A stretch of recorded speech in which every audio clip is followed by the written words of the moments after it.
వెళ్ళండి నాన్న. మీ రాముల వారిని చూడండి. వెళ్ళండి నాన్న, తనివి తీర పూజ చేసుకోండి.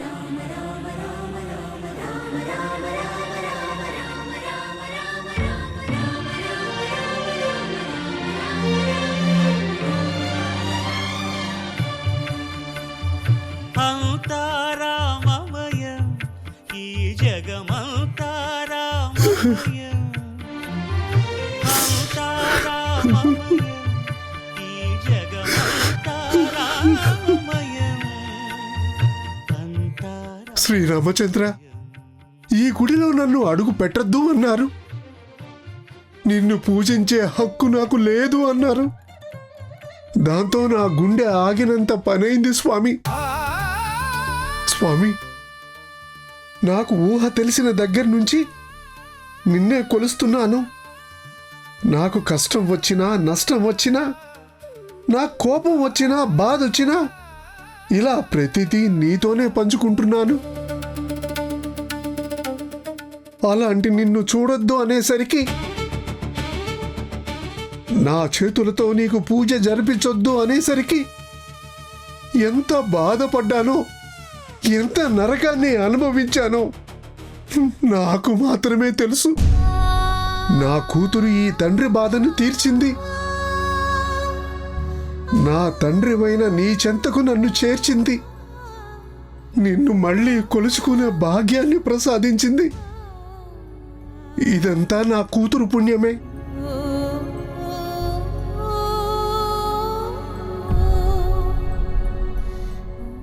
అందుకే తండ్రినైనా తల్లిలాంటి నా కూతురికి చెయ్యెత్తి దండం పెడుతున్నాను. అయ్యో, ఆశీర్వదించాల్సిన చేతులతో దండం పెడుతున్నావా నాన్న? కొడుకు బాధని చూడలేక తల్లి ఎంత తల్లడిల్లిపోతుందో, కొడుకు కళ్ళల్లో ఆనందాన్ని చూడాలని తల్లి ఎంత పరితపిస్తుందో నువ్వు నా గురించి అంతగా ఆలోచించావమ్మా. ఇప్పుడు మా అమ్మలా కనిపిస్తున్నావు. అందుకే అమ్మకి దండం పెట్టడంలో తప్పు లేదు. ఎందుకంటే అమ్మని మించిన దైవం ప్రపంచంలోనే లేదు. మీ మంచి మనసే మీరనుకున్నది సాధించేలా చేసింది నాన్న. నేను మీ రక్తాన్ని కాకపోయినా, నేను మీ కడుపును పుట్టకపోయినా, నా తండ్రి మాత్రం మీరే. మీరు కన్నీళ్లు పెట్టుకుంటే నేను భరించలేను. మీరు బాధపడితే నేను సహించలేను. అది కూడా నా వల్ల జరిగిందంటే నేను అస్సలు తట్టుకోలేను అన్నా. అందుకే మళ్ళీ మీరు గుళ్ళో అడుగు పెట్టే వరకు అన్నము నీళ్లు ముట్టకూడదని నిర్ణయించుకున్నాను. కానీ ఆ భార్గవ్ గారు నా బాధను అర్థం చేసుకుని మళ్ళీ ఈ గుడిని మీకు అప్పగించారు. ఒకప్పటి శాసనం ఈరోజు ఇక్కడ మనం అడుగు పెట్టేలా చేసింది. ఇప్పుడు ఆ శాసనాన్ని చట్టంలా మారుస్తాను. ఇంకెప్పుడు ఎవ్వరూ కలలో కూడా మిమ్మల్ని ఈ గుడి నుంచి దూరం చేయాలన్న ఊహ కూడా రాకుండా నేను చేస్తాను. మళ్ళీ ఎందుకు ఏదేదో మాట్లాడుతున్నావు? నువ్వు నా రక్తానివి కాదు అని ఎప్పుడూ అనకమ్మా. కోపంలో అన్న మాటని నువ్వు మనసులో ఉంచుకోకు. నువ్వు నా కూతురవమ్మా, నేను నీ తండ్రిని. మన బంధాన్ని ఎవ్వరూ విడతీయలేరు. జరిగిందేదో జరిగిపోయింది. ఇక నువ్వు ప్రశాంతంగా ఉండు. ఈ గుడి గురించి కానీ, ఈ విషయాల గురించి కానీ ఇక నువ్వు ఆలోచించకమ్మా. ఆలోచించకుండా ఎలా ఉండగలను నాన్న? కోపం వచ్చిన ప్రతిసారి నన్నేమీ చేయలేక మీ మీద కోపాన్ని చూపిస్తూ మిమ్మల్ని బాధ పెడుతున్నారు. అలా జరగకుండా ఉండాలి అంటే చెప్పాను కదా, నాటి శాసనం చట్టం కావాలి. అప్పుడు పూర్తిగా మన చేతుల్లో ఉంటుంది. అందుకే ఇప్పుడే నేను వెళ్ళి లాయర్ గారిని కలుస్తాను. లాయర్ ఎందుకమ్మా? అంతా ఆ బొబ్బిలి వంశీకుల చేతుల్లోనే ఉంటుంది. వాళ్ళు ఒక మాట చెప్పారంటే అదే చట్టం. వాళ్లే చెప్పారు కదమ్మా, ఇంకెందుకు భయం? ఆ ఇంట్లో మంచి వాళ్లే కాదు నాన్న, వాళ్ళ మనసు మార్చే చెడ్డ వాళ్ళు కూడా ఉన్నారు. వాళ్ళకి అవకాశం ఇవ్వకుండా ఉండాలి అంటే చట్టంతోనే సాధించాలి. మీరేం భయపడకండి నాన్న. మీరు మనస్ఫూర్తిగా పూజ చేసుకోండి. నేను వెళ్తున్నాను. నా పని జయమవ్వాలని ఆ దేవుణ్ణి కోరుకోండి. వస్తాను నాన్న. జానకి,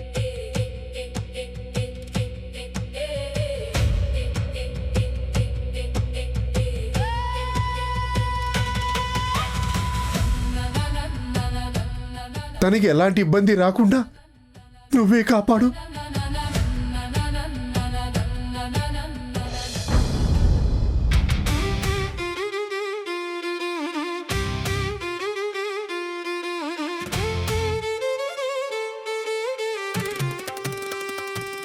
ఏంటత్తయ్య? చూడు, బాగా చూడు. నీ మేనత్త దక్షనొకసారి చూడు. తను నీ మీద చూపించిన ప్రేమ గుర్తుకొస్తోందా? నీకు గుర్తుంటే ఈ రోజు ఇలాంటి పని చేసేవాడివే కాదు. నేనిప్పుడు తప్పు చేశానని నువ్వు అంటున్నావా? తప్పు కాదు అనుకుంటున్నావా? దక్షత ఆ గుడిని వాళ్ళకు అప్పగించింది. అందుకు సాక్ష్యం నువ్వే. అందుకే అత్తయ్య మాటకు విలువిచ్చి ఆ గుడిని నేను వాళ్ళకు అప్పగించాను. అందులో తప్పే ఉంది అత్త. చూడు భార్గవ్, నువ్వు ఏం చేసినా తెలివిగా చేస్తావని, గొప్పగా ఆలోచిస్తావని నీ మీద నాకు అభిప్రాయం ఉండేది.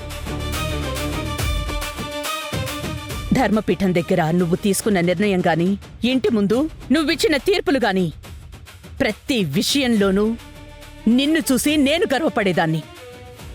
కాని ఈరోజు నా మాటను కూడా వినిపించుకోకుండా వాళ్ల చేతికి గుడి తాళాలిచ్చి తను గెలిచేలా చేశావు, నేను ఓడిపోయేలా చేశావు.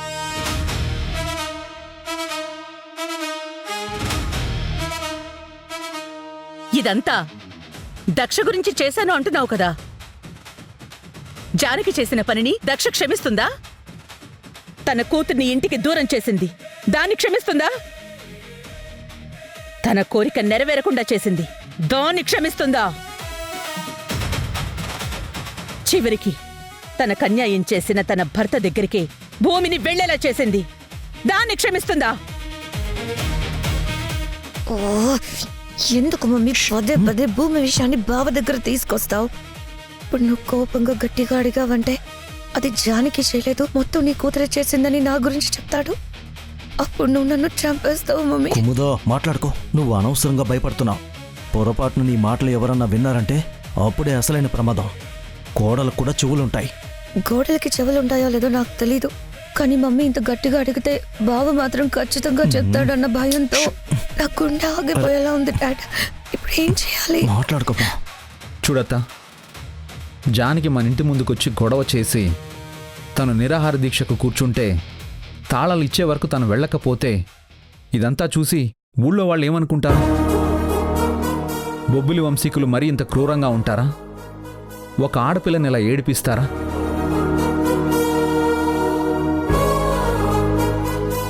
దక్షమే స్వయంగా వాళ్ళకు అప్పచెప్పిన బాధ్యతని వీళ్ళు కాదంటారా అని మన గురించి ఊరంతా అనుకుంటారు. అప్పుడు మన ఇంటి పరువే పోతుందత్తా. ఈ ఇంటి పరువు పోయే పరిస్థితి నేను ఎప్పుడూ తీసుకురాను. కానీ ఒక్కటి, తప్పు ఎవరు చేసినా తప్పే అవుతుంది. నీ కూతురు తప్పు చేసిందంటే నా పెంపకమే తప్పు అని చెప్పి శిక్ష అనుభవించిన తల్లివి నువ్వు. అలాంటిది నువ్వు కూడా ఈరోజు ఇలా ఆలోచిస్తున్నావంటే భూమి దూరమైందన్న బాధ ఉండొచ్చు. అందులో జానకి పాత్ర ఎంత ఉందన్నది కూడా మనం కూడా ఆలోచించాలి కదా. అలా ఆలోచించకుండా కోపం పెంచుకుంటే ఎలా? పదే పదే నీ నోటి వెంట జానకి తప్పు లేదు అన్న మాట వింటున్నాను. అంటే ఆ తప్పు ఇంకెవరిదో అయ్యుంటుంది కదా.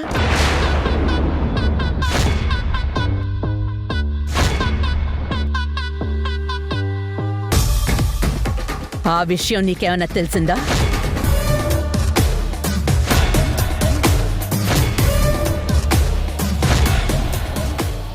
తెలిస్తే తప్పు ఎవరు చేశారో చెప్పు.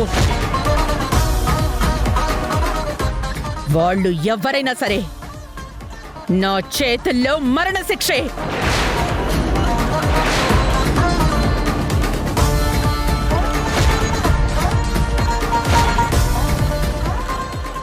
బావ నేను ఎంతగానో బ్రతలాడుకున్నాను. ఇప్పుడు కానీ బావ నిజం చెప్పాడంటే మమ్మీ నన్ను చంపేస్తుంది. చెప్పాను కదా అత్తయ్య, తప్పు చేసిన వాళ్ళని నేనెప్పటికీ క్షమించనని. ఒక్కసారి నాకు నిజం తెలిసిందంటే నేను ఆ విషయాన్ని అంత తేలిగ్గా వదిలేయను. అయినా ఇదంతా నీకు చెప్పి నిన్ను బాధ పెట్టాల్సిన అవసరం లేదు. ఎవరు చేసిన దానికి వాళ్ళు అనుభవిస్తారు.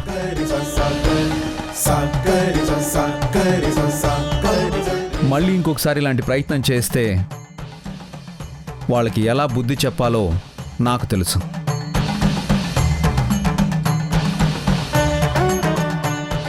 దయచేసి ఈ విషయాన్ని ఇక్కడితో వదిలే. మళ్ళీ చెప్తున్నాను, దీక్షితులు గారికి గుడి తాళాలిచ్చి నేనే తప్పు చేయలేదు. దక్షాత్ ఆత్మని బాధ పెట్టే పని నేనెప్పుడూ చేయలేదు, చెయ్యను కూడా.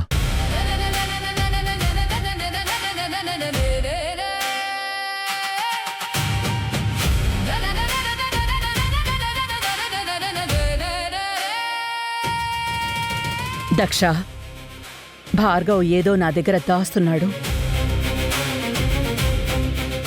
అదేంటో తెలుసుకోవాలి. కానీ నీ కూతురు ఈ ఇంటి కోడలు కావాలి అన్న కోరిక ఎలా నెరవేరుతుందో నాకు అర్థం కావడం లేదు. ఆ మాట తప్పినప్పుడు అమ్మ ఎంత బాధపడుంటుందో ఆ మాట నిలబెట్టుకోలేనందుకు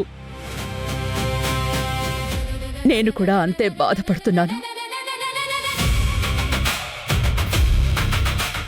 మమ్మల్ని క్షమించు.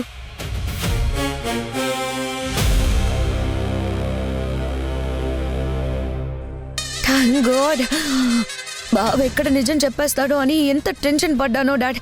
బావ చెప్పలేదు, కానీ మమ్మీ దగ్గర మాత్రం ఎక్కువ రోజులు నిజాన్ని దాచేలా కనిపించట్లేదు. ఖచ్చితంగా బావ ద్వారా ఎలాగైనా నిజం తెలుసుకుంటుంది. ఏం చేద్దాం డాడ్? ఇంతకు ముందే ప్లాన్ చెప్పాను కదమ్మా. ఆ ప్లాన్ కరెక్ట్గా అమలు చేస్తే అన్ని లెక్కలు మారిపోతాయి.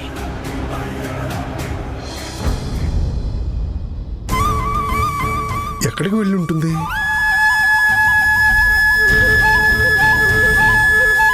నమస్కారం దీక్షితులు గారు. మా పొలంలో పండిన కూరగాయలండి. జానకి ఇష్టం అని తీసుకొచ్చాను. ఏంటి బాబు, ఏదో పరధ్యానంలో ఉన్నారు? ఇప్పుడు నేను ఏది వినే పరిస్థితుల్లో లేను దుర్గమ్మ. జానకి బయటికి వెళ్ళింది, తనింకా రాలేదు. అందుకే కంగారుగా ఉంది. ఎందుకు బాబు భయపడతారు? జానకేం జరుగుతుంది? చూడండి, గుడికి మిమ్మల్ని దూరం చేసి మిమ్మల్ని బాధ పెట్టాలి అనుకున్నారు. ఈ ఇంటి నుంచి మిమ్మల్ని గెంటేయాలని చూశారు. కానీ జరిగిందా? జానకమ్మ అనుకున్నట్టే అన్నీ జరుగుతాయి. మీరు భయపడాల్సిన అవసరం లేదు. అదే దుర్గమ్మ నా భయం కూడా. జానకి ప్రతి విషయంలో మొండిగా ప్రవర్తిస్తుంది. మనం న్యాయం వైపున్నాం, ఎందుకు భయపడాలి అంటుంది. ఆ కోపంతోనే నువ్వు నా కూతురు కాదు అని చెప్పేశాను. ఆ తర్వాత నాలో నేను ఎంతో బాధపడ్డాను. నా కూతురికి ఎందుకు నిజం చెప్పాను అని చాలా బాధపడ్డాను. అవును బాబు, మీరు చెప్పారని జానకి నన్ను కూడా అడగడానికి వచ్చింది. కానీ నేను జానకితో ఏ నిజం చెప్పలేదు. ఏంటి దుర్గమ్మ, నిజాన్ని చెప్పలేదా? అంటే నువ్వు జానకి దగ్గర ఏ నిజం దాచావు? అంటే తను ఎవరికి పుట్టిందో నీకు తెలియదని చెప్పావు. మరిప్పుడు నిజాన్ని దాచాను అంటున్నావు. ఏం దాచావు? అదే బాబు, అది ఏం చెప్పలేదు అంటున్నాను. సరే, నేను వస్తాను. దుర్గమ్మ,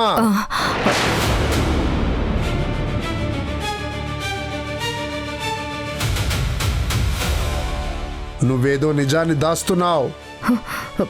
ఇప్పుడు కూడా నువ్వు తడబడుతూనే ఉన్నావు. అంటే జానకి ఎవరో నీకు తెలుసన్నమాట.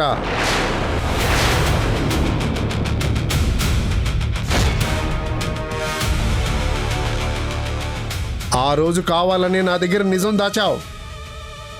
నిజమేంటో చెప్పు దుర్గమ్మ. నీ చేతులతో నువ్వు పురుడు పోయలేదని చెప్పావు. అందుకే రాముడిచ్చిన వరప్రసాదం అనుకుని ఆ తల్లిని మా ఇంటి పిల్లగా పెంచుకున్నాను. కానీ ఒక తల్లి నుంచి దూరం చేశావంటే ఆ తల్లిదండ్రులు ఎంత బాధపడి ఉంటారు. వాళ్ళ బాధకు మేమే కారకులం కదా. అందుకే కదా జానకి విషయంలో నేను కూడా ఎంత బాధను అనుభవిస్తున్నానో. ఇదంతా పాపమే కదా. క్షమించండి బాబు. ఇన్ని సంవత్సరాలుగా నా మనసులో దాచుకున్న నిజం ఎప్పుడు బయటకు చెప్పాలనుకున్నా ఏదో ఒక ఆటంకం ఎదురవుతూనే ఉంది. కానీ ఈరోజు మీరు భయపడుతున్నారు కాబట్టి ఆ భగవంతుడే నా నోటి వెంట ఇలా చెప్పించాడనుకుంటాను. జానకి విషయంలో మీరు భయపడవలసిన అవసరం లేదు. ఆ వంశంలోనే నీతి నిజాయితీ ఉంది. ఆ తల్లి రూపానికి ప్రతిరూపమైన జానకి కూడా అలాగే ఆలోచిస్తుంది. ఎప్పుడూ గెలుస్తూనే ఉంటుంది. దుర్గమ్మ, అసలు ఎవరి గురించి మాట్లాడుతున్నావు? ఏం మాట్లాడుతున్నావు? జానకి ఎవరి కూతురు? ఇంకా అర్థం కాలేదా దీక్షితులు గారు? ఆ దక్షమ్మ కూతురే జానకి. జానకి జానకి జానకి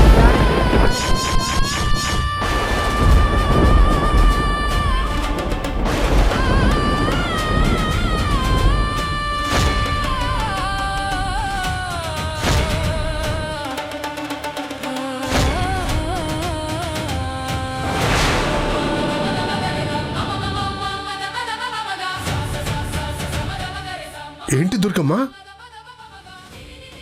నువ్వు చెప్పేది నిజమా? అవును దీక్షితులు గారు, దక్షమ్మ కూతురే మన జానకి.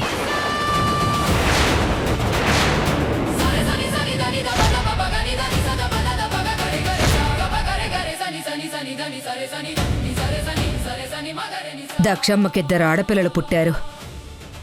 అసలప్పుడేం జరిగిందంటే దక్షకి పుట్టబోయే బిడ్డకి ఊపిరి తీయాలి.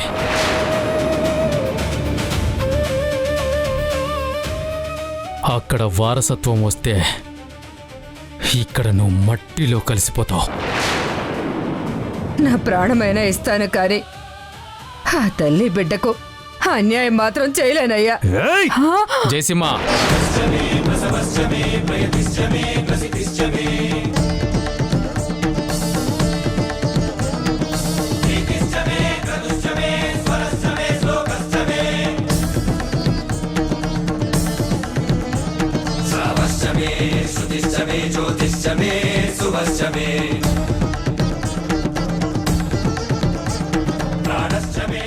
దాక్షాయణమ్మకి ఆడపిల్ల పుట్టింది. కానీ పుట్టిన పిల్ల పొరిట్లోనే పోయిందమ్మా.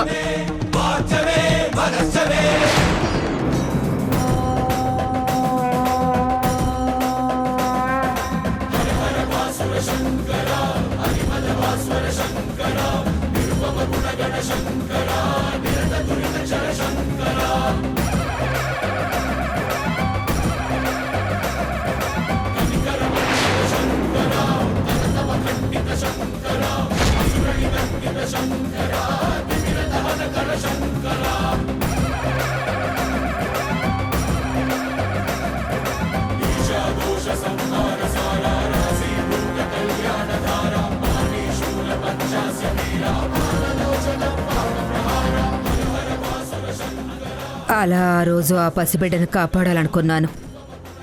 చనిపోయిందని వాళ్లకు చెప్పి నేనే పెంచుకోవాలనుకున్నాను. దక్షమ్మ కూతురికి ఎలాంటి ప్రాణహాని ఉండకూడదని ఆ దైవానికి మొక్కుకుని చెట్టు చాటున దాచాను. ఆ సమయానికి మీరు పూల జంగిడి మోస్తున్నారు. ఆ దైవమే పసిపాపని ఆ జంగిళ్ళలో వేసినట్టుంది. నేను గుడికి వచ్చేసరికి ఆ పాపని మీ చేతుల్లో చూశాను. మీ దగ్గర పెరగడమే మంచిదని మీకు కూడా నిజాన్ని చెప్పలేదు. ఏ విషయం ఎవ్వరికీ తెలియదు. అందుకే జానకి విషయంలో మీరెన్నిసార్లు భయపడినా తన ధైర్యాన్ని చూసి నేను మురిసిపోయేదాన్ని. మీరిప్పుడు భయపడాల్సిన అవసరం లేదు. ఎంత పని చేసావు దుర్గమ్మ? ఈ నిజాన్ని ఇప్పుడా చెప్పేది? ఎప్పుడో చెప్పాలి కదా. అప్పుడే కదా నా కూతుర్ని కాపాడగలిగేవాణ్ణి. ఈ ఊరికి దూరంగా తీసుకెళ్ళి అసలు ఈ ప్రాంతాన్ని తెలియకుండా పెంచేవాణ్ణి కదా.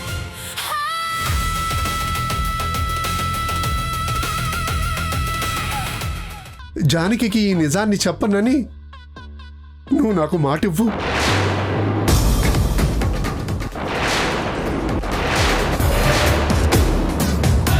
ఖచ్చితంగా మా ముగ్గురిని బతికుండగానే పాతిపెట్టే రోజులు ఇంకెంతో దూరంలో లేవన్నా. మనల్ని మట్టిలో కలిపేంత ధైర్యం ఈ బొబ్బిల్లో ఎవరికొచ్చిందిరా? ఆ రోజు దక్షకెంతమంది పిల్లలు పుట్టారు? 2 పుట్టారమ్మా. ఒక ప్రాణం దుర్గమ్మ గాల్లో కలిపేసింది. ఇంకో ప్రాణం గాల్లో కలవకుండా ఆ దేవుడు అడ్డుపడ్డాడు.